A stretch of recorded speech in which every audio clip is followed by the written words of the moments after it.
سلام خدمت وزیر جهاد کشاورزی تهران. اینجا یونجه‌کاری و نخل‌کاری روداب غربی در شهرستان بم واقع گردیده است که من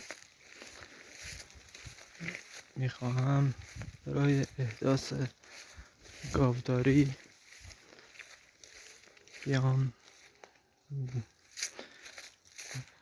پیش شما حضرت آقا و جناب عالی که برای احداث گاوداری پشت این زمین اینجا که مشاهده میکنید یونجه‌کاری هست و زمینای اطراف که خشک است و از نبود امکانات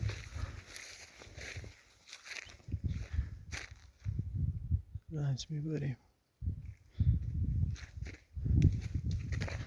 اینجا رو علفکاری کردیم، متاسفانه از هیچ نهادی همکاری نمی کنن به دلیل اینکه هر جای میریم میگن برو پیش اون، یه جوری پاسکاری میکنن ما رو، عقب میندازن کار ما رو. انشالله که این فیلم ها که میگیرم برای دوستان قابل توجه باشه. اینجاست که میخوام یک گاوداری اینجا احداث بشه. اگه تحصیلات یه چیز کارآفرینی برای من تعلق بگیره، زمین در اختیار خودم هست و هیچ مشکلی نداره و برق هم 5-6 ماه هم میشه رسیده.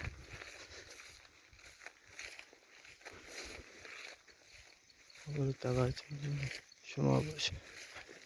قربونت، خداحافظ.